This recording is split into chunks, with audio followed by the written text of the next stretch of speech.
Hey दोस्तों, welcome to Nexa Domain. Without wasting time, let's begin. Computer doesn't understand human languages.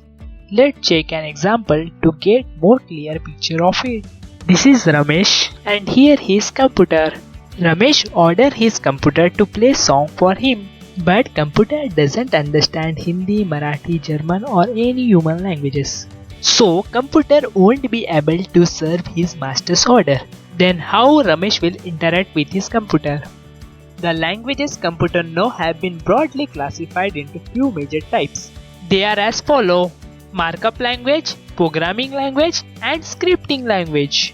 HTML, GML, XML, XHTML are few examples of markup languages. C, C++, C#, Python are examples of programming languages. PHP, Python, Ruby, ASP are examples of scripting languages. There are some languages which are part of both scripting and programming languages. We will talk about that in depth in some another video. Let's begin with markup language by Manas Gain from Nexa Domain. What is markup language? A markup language is a system for annotating a document in a way that is synthetically distinguishable from a text. What it does? When document is processed for display, the markup language is not shown and only used to format the text. Seems complicated? Don't worry, I will make it simpler.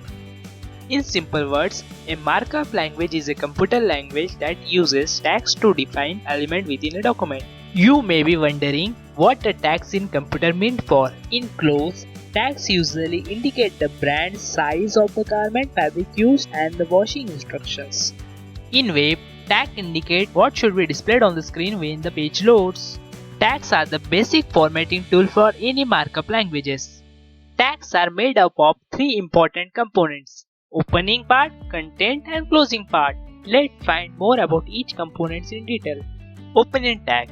It is adjoined by angular bracket from both the sides. Inside the bracket, tag name is given. Here I use p tag. One or more attribute can be attached with tag name. In our p tag, I attach color having value red and size having value 20. Next is the content. Content can be any data. Even set of multiple tags can be content. Now let's move to the closing tag. Closing tag is similar to opening tag. Just a forward slash is being added before the tag name. There will be no attributes attached in closing tag. Note, tag name in opening tag and closing tag should match with each other. Theoretical part was great, but real example will clear your concept. Here is a simple example. There are three components. First part is opening tag. It is adjoined by angular bracket from both the sides. Inside the bracket, tag name is given. In this case, we have p as a tag name. Next part is content. Here content is this is a paragraph. And last part is closing tag. It is identical to opening tag except a forward slash is added before the tag name p. Next example is similar to previous example, except we change the tag name to b and content to this is bold text. You may be wondering why we use p and b as a tag name. The reason is in hypertext markup language, which is also known as HTML, there are some predefined tags. P tag is used to define paragraph, while B tag is used to define sets of bold elements. Next example is little bit complicated. First we define the element having tag name note and inside the content we added another two elements, namely subject having content letter and another element message having content love you. This is example of nested tag. Nested tag is defined as a tags inside the tag.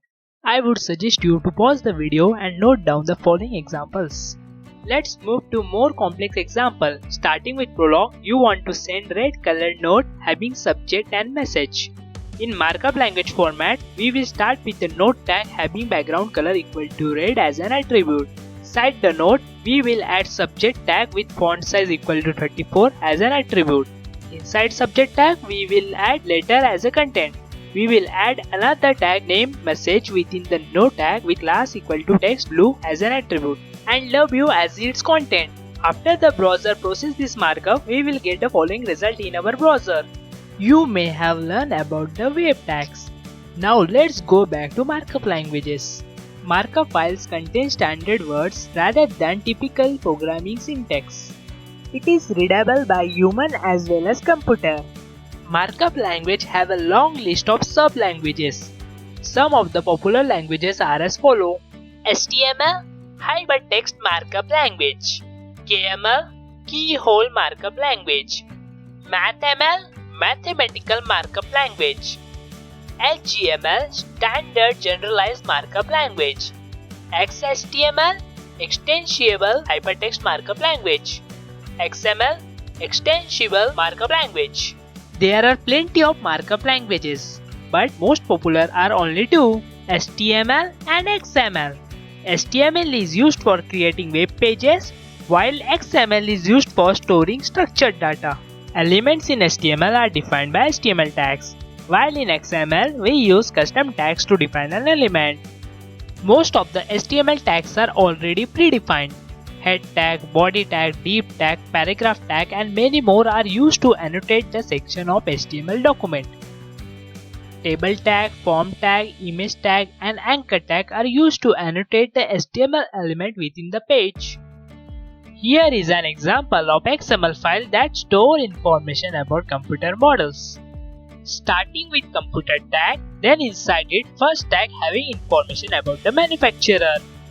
Then next tag holding information about the model, another tag component having another tag inside it as a wrap. In both HTML and XML, most elements require beginning and end tag with the content placed between the tags. There are no direct jobs available for markup language. But if you visit for an interview of HTML job or a website designer, there are some possibility interviewer may ask you questions such as: name the popular markup languages. At least answer this with HTML. However, you may add XML, GML, KML, etc. in your answer. Next question, interviewer may ask why HTML is considered as a markup language. Your answer should be: characteristic of markup language is to have content placed between opening and closing tags. HTML follows the same rule. Therefore, HTML is considered as a markup language. Here is the end of our markup language tutorial. Hope you enjoyed the tutorial and learned something out of it. We will meet next time with something new. Goodbye and thanks for watching.